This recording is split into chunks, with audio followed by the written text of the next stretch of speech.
Hey everyone, this is Kyle with Policy Buff, and today we've stepped out into the cold with our brand new battery-powered 500 watt-second Celestial flash unit, and we're going to talk about blending natural light with flash photography, and more specifically, how to use high-speed sync while doing so. Like a lot of photographers, I got my start in natural light photography doing portraits, family stuff. When I first started out, I noticed, a lot of outdoor flash looked a little unnatural the way the subject related to the background. And that kind of deterred me originally from getting into strobe lighting. Now, I later discovered that this is, for most photographers, more of a stylistic choice than it is an absolute. You can actually balance the two to create something much more similar to natural light. Now, keep in mind that this is all subjective in terms of the final image that you're trying to achieve, and there is no real right or wrong way, it's just your stylistic preference. So to start things off, we're going to take a couple of images without high-speed sync to get a baseline. On the EOS R, our sync speed is 1/200th of a second, and we're going to expose for our background first, and then we're going to expose for our subject. So to have more pop, that kind of less natural light look, we're going to underexpose our background more. If we want to mimic natural light, we're not going to underexpose our background quite as much, otherwise the subject and the background won't look quite as natural in relation. So we're going to take a look at these two images side by side. Now you can see in the first image, the model looks a little bit less natural and stands out a bit more since it's a darker background and a brighter exposure from the flash. Now in the second image, it looks considerably more similar to natural light and it's roughly even throughout.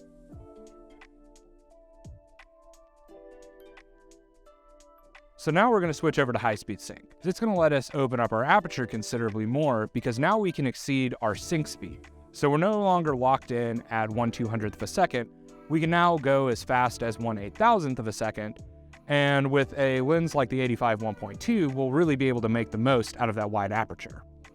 As you can see, adding in high-speed sync allows us to get that shallower depth of field, more separation between our subject and the background, and that sweet bokeh you get from a 1.2 lens. Mixing in flash outdoors isn't necessarily as important on a cloudy day like today, because the clouds basically turn the sky into one big softbox, providing even lighting across your model. But on a very bright sunny day with harsh lighting, adding in some flash can help fill in unflattering shadows and provide more even lighting for your model. We wanted to showcase some examples of using flash with ambient light on a brighter day. So we've pulled some footage from an early prototype of the Celestial that we tested with high-speed sync outdoors. Same lens, same camera, same location. We're actually dealing with, shadows cast on the face from the sun. Whereas, on our shoot today, with it being as cloudy as it is, all of our light is fairly even because our light is now a diffused light source from the clouds. We're going to take a look at what's different. So in this first image, we wanted a lens flare and we wanted to have a brighter background, and we didn't want our subject to necessarily pop too much against a bright blue sky. We didn't underexpose the background very much, just enough to make it look a little bit cloudy outside instead of overtly sunny. For this next image, we wanted to have that bright, vibrant blue sky behind him, so I underexposed the background a reasonable amount, and then I set my lighting to make the subject pop against it. Now in this last image, it's from a setup similar to the first one. We just wanted it to look like a little bit of a cloudier day.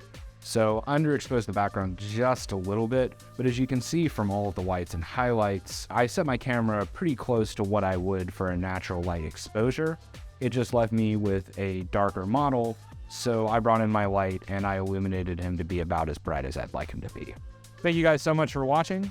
If you enjoyed this video, please like, comment, and subscribe for more content.